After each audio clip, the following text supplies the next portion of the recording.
కోదండరామ్ గారి దగ్గరికి పోతే ఊహించలే నేనైతే అసలు అంత స్పాంటేనియస్గా థౌజండ్స్ ఆఫ్ క్రౌడ్ వచ్చి, అంటే విద్యార్థి శక్తి కానీ నిరుద్యోగ శక్తి కానీ ఎట్లా ఉంటుందో నేను నా లైఫ్లో నేను ఎంకామ్ చేసిన, ఎంసీఏ చేసిన, ఎల్ఎల్బి చేసిన, పిహెచ్డి చేసిన, కానీ ఆ రోజు చూసిన ఆ కసి నాకెందుకో చాలా భయంకరంగా అనిపించింది. ఆ రోజు చాలా పెద్ద ఎత్తున ప్రతిదాడికి కూడా వాళ్ళు తెగబడే పరిస్థితుల్లో దాన్ని సబటైజ్ చేసిన, అది చాలా ప్రమాదకరం. అలాంటి పరిస్థితిని మీకు రానివ్వమని మాత్రం నేను ఈ వేదిక మీద నేను తెలియజేస్తున్నా. మీకు 15వ తారీఖు వరకు ఆగస్టులో మా అశోక్ సార్ అన్నట్టు, మా మిత్రులు అన్నట్టు మీరు డెడ్ లైన్స్ పెట్టుకున్న ఆ డెడ్ లైన్స్కి అవకాశం రాకుండా చేసే ప్రయత్నం చేస్తా.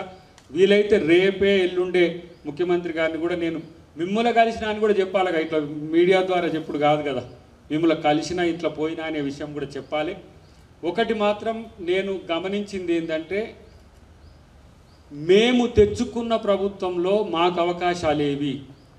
మేము మీకోసం రోడ్డున పడి తిరిగితే ఇక్కడ కుర్చీల్లో కూర్చొని రాసుకున్న వాళ్ళకు ఉద్యోగాలు వచ్చినాయి, మరి మా సంగతి ఏంటని మీరు మమ్మల్ని నిలదీసినట్టుగా కనపడ్డది ఇక్కడ. ఇదే కాకుండా 2 లక్షల ఉద్యోగాల ఇంతకుముందు మన మిత్రుడు అన్నట్టు ఎంత మేరకు ఉన్నదో వాటి విషయాలు కూడా నా ద్వారా తెలియజేసే ప్రయత్నం చేయడం కాకుండా, జీపీఓస్ కూడా సంబంధించి నేను పెద్దలతో మాట్లాడిన, మీ కాడికి రావాలంటే ఏదో ఒకటి చెప్పకుండా నేను రావడం కూడా భావ్యం కాదు.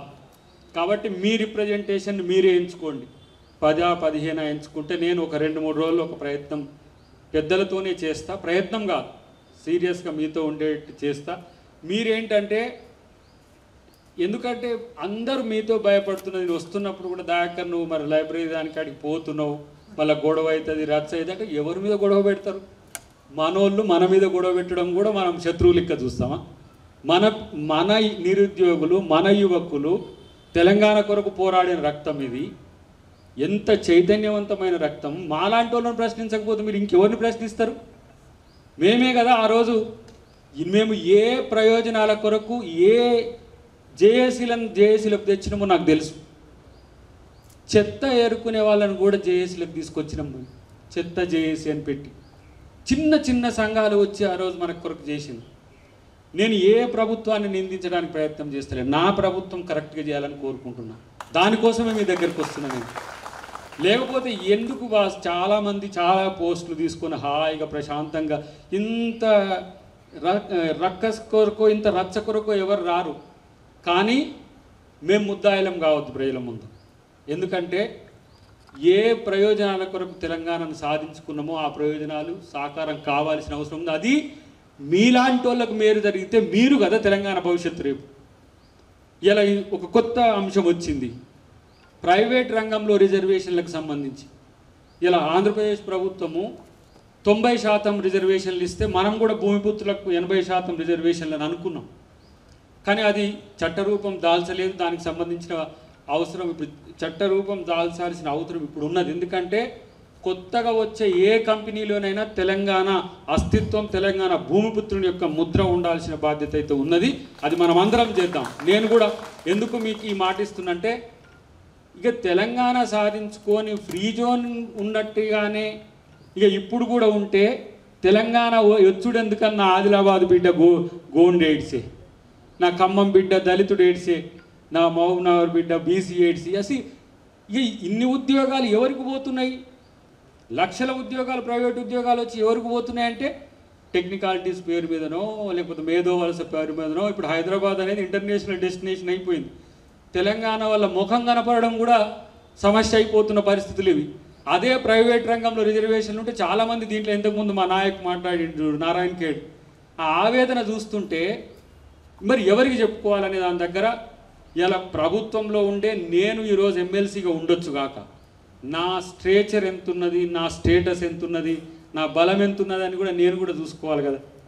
మీ నుంచి వచ్చిన విజ్ఞాపనల విషయంలో నేను నిజంగానే తెలంగాణ ఉద్యమకారుణ్ణి అయితే నేను ప్రభుత్వంలో నేను నా ప్రాధాన్యత ఉన్నది అని అనుకోవాలంటే మీ యొక్క అంశాలను నేను ప్రభుత్వంలోని ముఖ్యమంత్రి గారి నుంచి ఒక్క డిపార్ట్మెంట్ కాదు కదా, రెవెన్యూ నుంచి మొదలు పెడితే, ఎలక్ట్రిసిటీ నుంచి మొదలు పెడితే ప్రతి డిపార్ట్మెంటు ఇలా జాబ్స్కి సంబంధించి ముఖ్యమంత్రి గారు, డిప్యూటీ సీఎం గారు ఒకరోజు మీ సందర్భం మీతో మీ అంశంలోనే కోదండరామ్ గారు, రియాజ్ గారు, తర్వాత మన దయాకర్ గారు, ఇంకో వెంకట్ గారితో కలిసి మాట్లాడిండు ఆ రోజు. అంటే నాకు ఈ సబ్జెక్టు నేను అప్పుడు రాలేదు, ఇక్కడికి చేయలేదు కాబట్టి నాకు తెలియదు, కానీ వాళ్ళు కూడా చెప్పిండు, రియాజ్ గారు కూడా ఒక మాట చెప్పిండు.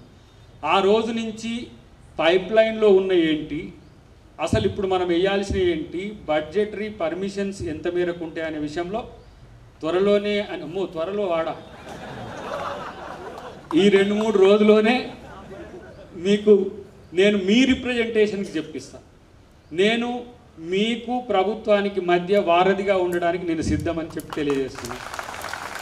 ఆ విషయంలో నేను ఎందుకు ఇంత ఆతృత అనంటే, 100 ఫోన్లు నేను అటెంప్ట్ చేసేదానికంటే మీతో ఇక్కడ చర్చించేది మొత్తం తెలంగాణకు పోతుంది.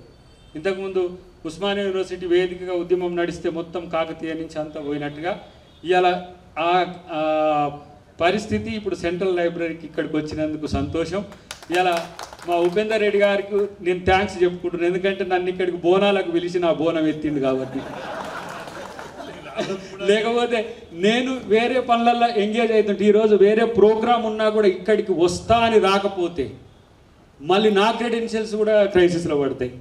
కాబట్టి నేను ఇక్కడికి వస్తా అని వచ్చినందుకు మీరందరూ సహకరించిన తీరు, అడపాదడపా ప్రశ్నలు ఉంటాయి, అడపాదడపా ఆవేశాలు ఉంటాయి, దాన్ని అర్థం చేసుకోలేక కాదు, మళ్ళీ కూడా ఇక్కడికి రావడానికి నాకు అవకాశం ఉండాలంటే మీరు చెప్పిన అంశాలన్నీ కూడా నేను ప్రభుత్వం దగ్గరికి తీసుకుపోవాల్సిన అవసరం ఉంది. ఇది మీతో చెప్తున్నది కాదు, మీతో పాటు వీళ్ళతో కూడా చెప్తున్నా నేను. ఇవి ఎందుకంటే మొన్న వచ్చి ఈడ అగపడ్డది అంత పెద్దగా ఏదో దయాకర్కు నిరసన సెగ, దయాకర్ని అడ్డుకున్న విద్యార్థులని వస్తుందని నేను అనుకోలే.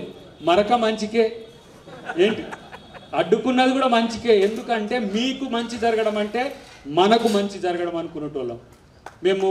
ఫక్త్ పొలిటీషియన్గానే దయాకర్ అంటోడు తెలిసినోడు కాదు కదా, దయాకర్ కూడా గట్లనే అయిండ్రా అని అనుకుంటారని ఆ మాట వద్దని మీ దగ్గరికి రావడం జరిగింది. కాబట్టి త్వరలోనే వీళ్ళందరితో కృష్ణ, నాకు శంకర్ వీళ్ళు ఇంతకుముందు టచ్ ఉండ్రు కాబట్టి ఇప్పుడు అశోక్ సార్తో మిగతా ఆడబిడ్డలు కూడా ఉన్నారు, వాళ్ళని రిప్రజెంటేషన్ మీరు ప్లాన్ చేసుకోండి.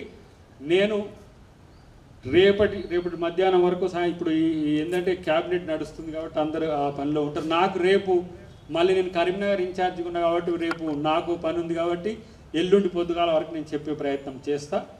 నువ్వు ఆ రిప్రజెంటేషన్ తయారు చేయాలని చెప్పి తెలియజేస్తూ, సహకరించిన మీ అందరికీ, మీరు ఈరోజు నిరుద్యోగులకు చేసిన మేలు మీ కొరకు మాత్రమే కాదు, ఈ ప్రాంతాల్లో ఉన్న ఏది తెలంగాణనే కాదు ఆంధ్రప్రదేశ్ నుంచి వచ్చినాయి మాకు ఫోన్లు తెలుసా. ఈడ మొన్న జరిగిన సంఘటనకు దయాకర్ గారు మిమ్మల్నే నిలదీసే కాడికి వచ్చిందంటే మీరు ఉద్యోగాలు వేస్తలేరు, మీరు తెలంగాణ వచ్చినాక ఏం చేసింది సార్ అని నన్ను అడిగిండు ఒక ఆయన తూర్పుగోదావరి నుంచి.